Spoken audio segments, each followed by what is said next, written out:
मैं पाकिस्तान में भारत का जासूस था। ये मैं नहीं कह रहा हूँ, ये मोहनलाल भास्कर जी ने कहा था।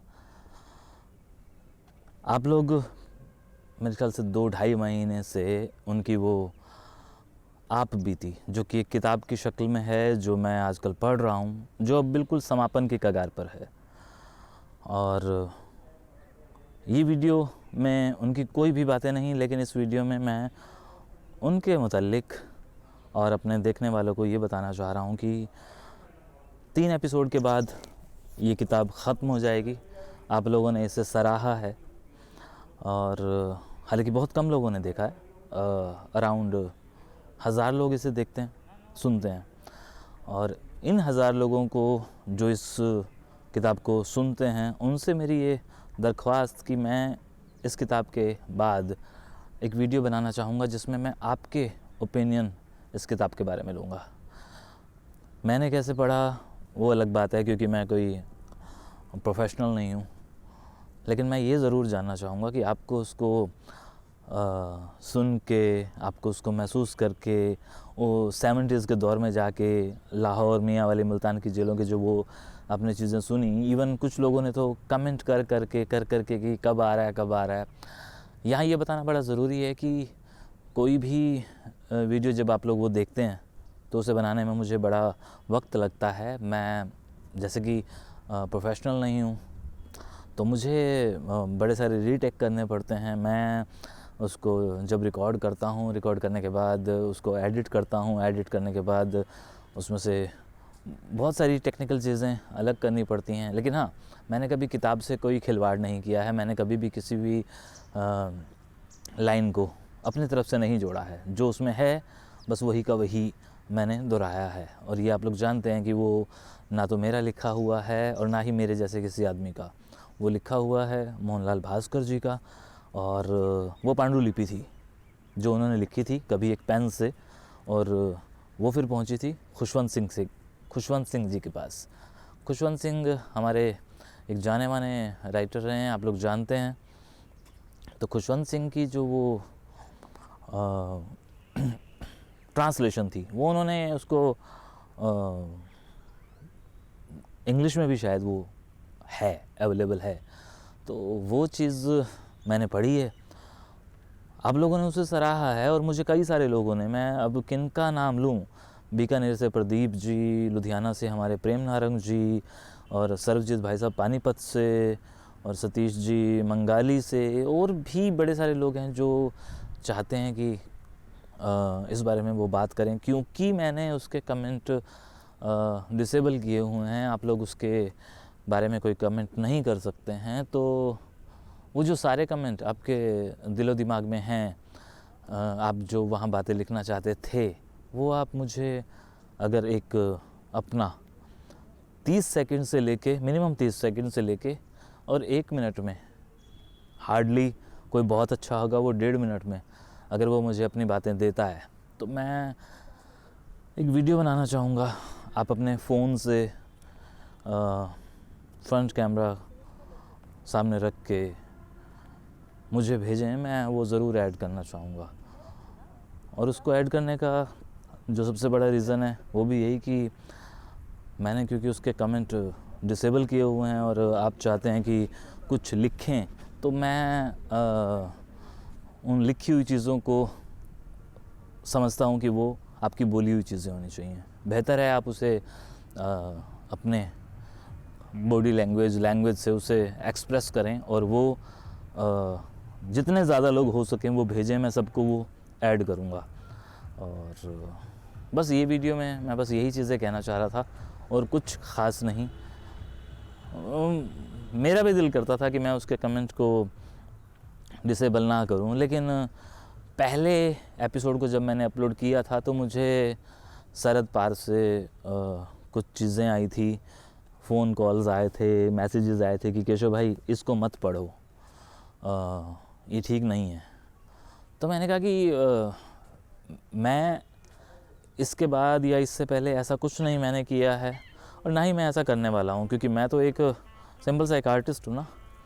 तो पहले फ़ोन देख लेता हूँ कौन है जो सऊदी अरेबिया से है, फ़िलहाल मैं फ़ोन नहीं लूँगा। तो कमाल की बात यह है कि मेरे उस वीडियो के बाद आप जानते हैं अच्छे से कि मुझे डॉक्टर मुस्तफ़ा साहब ने एक वीडियो भेजा था कि वहाँ से भी एक ऐसी ही चीज़ रिकॉर्ड होनी शुरू हुई है, जो कि वहाँ का कोई मकामी चैनल है हमारे जैसा, उस पर उस उपन्यास, उस नावल के मुतल्लिक कुछ बातें आई हैं जिसमें ये क्लियर हुआ है कि हाँ जी, एक ऐसा ही नावल जो हिंदुस्तान में कोई एक जासूस था जो पकड़ा गया था, तो उसमें सेम कहानी जो मोहनलाल भास्कर के साथ वहाँ बीती वैसी उनके साथ हिंदुस्तान में बीती। वो एक कहानी वहाँ से रिलीज़ हुई, मैंने पढ़ा और मैं मुस्कुराया। मुझे एक अच्छा लगा कि एक रिएक्शन आया है सरहद पार से। तो वो रिएक्शन इस शक्ल में था कि उन्होंने हमारे देखा देखी सेम नावल, सेम टॉपिक, कि मैं हिंदुस्तान में पाकिस्तान का जासूस था। ये एक वहाँ पे नावल था। मैं पिछले जो मैंने 4 नाम लिए हैं उसमें मैं डॉक्टर मुस्तफ़ा साहब का नाम लेना भूल गया हूँ। मैं चाहूँगा कि मुस्तफ़ा साहब जब इस वीडियो को देखें तो वो भी रिएक्ट करें। हालांकि उनके साथ मेरी ज़ाती तौर पर इस बारे में बातें होती हैं और उन्होंने ही मुझे बहुत सारी चीज़ें बताई थी कि जी ये कोई पहला और आखिरी नहीं है जो आप पढ़ रहे हैं, ऐसे बड़े सारे नावल्स यहाँ पर भी पब्लिश हुए हैं। तो मैंने कहा कि जी अच्छी बात है ये, तो मैं पढ़ रहा हूँ। हालांकि वहाँ से ना तो डॉक्टर मुस्तफ़ा ने मना किया, ना ही कुछ और लोगों ने मना किया, लेकिन जो मेरे मैं नाम नहीं लूँगा उनका, जिन्होंने मुझे मना किया कि केशव भाई आप मत पढ़ें। और देखिए मैंने उनको सुना, लेकिन मैंने समझाया और आज ये नावल ख़त्म होने के कगार पर है। हो गया ना, ठीक है। लेकिन 70s के उस दौर में जब हम जाते हैं, यानी कि 50 साल पीछे जाके हमें उस दौर का पता चलता है कि क्या हुआ था हमारे उन जासूसों के साथ। एक एपिसोड में तो मैंने ये भी जिक्र किया था कि 70 से ज़्यादा कैदी हैं जो वहाँ राजमिस्त्री का काम कर रहे थे जब वो जेलें टूट गई थी बारिश के दिनों में, छतें टूट गई थी। तो कितना कुछ आप लोगों ने सुना है। मैंने भी ये सब चीज़ें पहले कभी नहीं पढ़ी थी, लेकिन जब ये पढ़ी तो मुझे लगा कि नहीं भाई, ये चीज़ें तो आनी चाहिए और इस हवाले से आनी चाहिए। कहीं ना कहीं कुछ चीज़ें हैं। अच्छा, कमाल की बात ये है कि मुझे सुनने में ये भी आया है कि ये नावल एक वक्त में बंद हो गई थी, कई साल तक बंद रही, फिर बाद में ये चीज़ दोबारा से पब्लिश हुई। तो ये भी एक नई चीज़ थी। और बाकी जो भी है, मैं ज़्यादा बातें नहीं करना चाह रहा, लेकिन मैं चाह रहा हूँ कि आप कम से कम अपने रिएक्शन एक छोटे से वीडियो की शक्ल में दें।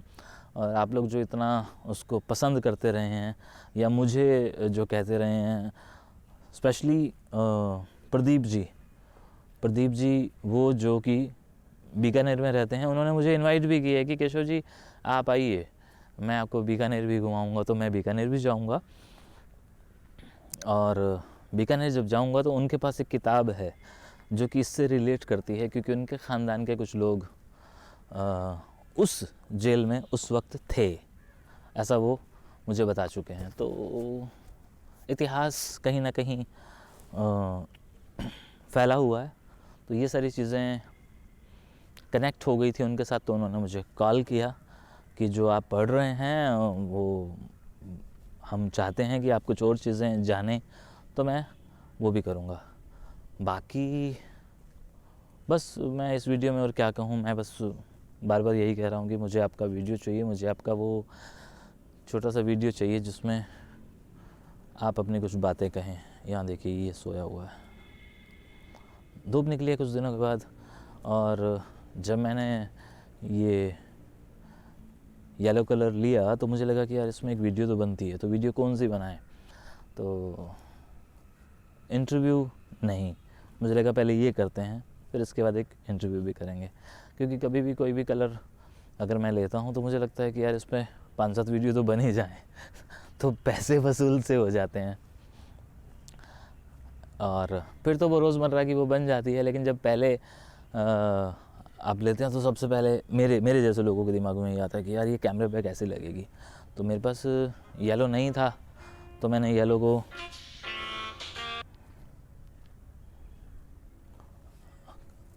नहीं इस्तेमाल किया कभी। एनीवे, मैं पाकिस्तान में भारत का जासूस था एपिसोड लास्ट ये आएगा।